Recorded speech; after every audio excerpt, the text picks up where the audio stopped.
How's everybody doing? My name's Clinton. And I'm Brianna. And we're with San Diego Surf School. We're here today to share with you some of the beginning surfer secrets for that beginner in surfing who's looking to take their surfing to the next level.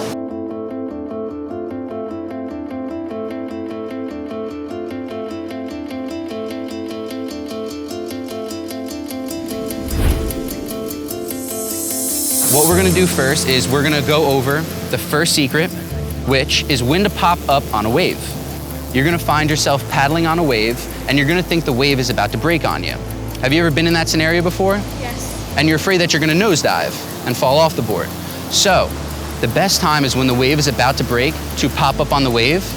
The reason behind that is because when you pop up right away, you catch all of the energy of the wave, and it's the same as riding a bike. When you're going faster, it's a lot easier to ride and stay balanced on the bike. So it's the same concept with the board. The second most common error and beginner surfer secret that we're gonna go over is where to place your hands on the board when you go to pop up. So if you'd lay down on the board for me. Awesome. So you're gonna see first off that your feet are just about in the right spot. You want your feet to be able to touch the back of the board, so that way you're just far enough back to not nosedive on the board, which would be if you're too far forward.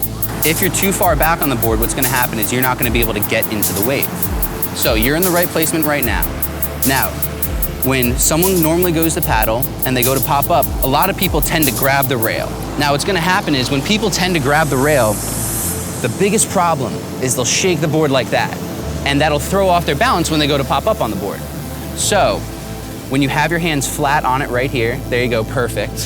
When your hands are flat on the board, you'll find that you're applying pressure on both sides of the board to keep it more balanced, so when you go to pop up, it's easier. So paddle, paddle, and up. Awesome. Now our third most common error and beginner surfer secret that we're gonna go over is paddling. So when you're paddling, Brianna, do you ever find yourself frantically paddling and just moving a lot of water but not going anywhere? Yeah. So the reason behind that is you're not moving much water when you're doing that. What you want to do is, it's a saying that I've heard before, is slow is smooth and smooth is fast. You want to pretend that you're paddling through a big tub of Jell-O. And as you're paddling through that, you can imagine that it's hard, you have to move your arms very slowly to get through that Jell-O. You want to use the same concept out in the ocean. The reason behind that is you will be moving more of the water behind you, therefore pushing yourself faster. The fourth one is a lot of people, when they're paddling for the wave, what's gonna happen is, pretend to paddle for me. They're gonna look down at the board just like you did right there. So what happens when you look down at the board, do you know? Nosedive? Exactly. When you paddle for the wave, you wanna pick a spot on the beach to look at. So whether it's a trash can, a grain of sand, maybe you see a flower you like, you wanna pick out that spot on the beach. Pretty flowers. You wanna pick out that spot on the beach because it's the same concept as riding a bike or driving a car. How often do you find yourself looking down at the steering wheel or the handlebars when you're driving? Not often. Exactly, so you'd want to have that same thing not often with surfing, because you want to be able to be aware of your surroundings and be able to react to everything in time. The fifth most common error in surfing is when people fall off the board, they'll fall the wrong way and get hurt by the board. So it's important to learn how to fall to protect yourself from getting hit.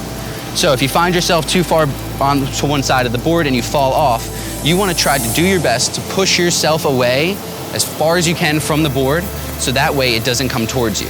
You also don't want to fall in front of it, and you also don't want to fall behind it in case it comes back. So what you want to do is you want to push yourself as far away from the board as you can and try to fall flat. By falling flat, you'll avoid anything under the water, you'll keep yourself on the surface, and that way the board will move away from you. So that is our fifth most common error and beginner surfing secret. Thank you all for taking the time out of your day to watch this video. Coming to you from San Diego Surf School, I'm Clinton.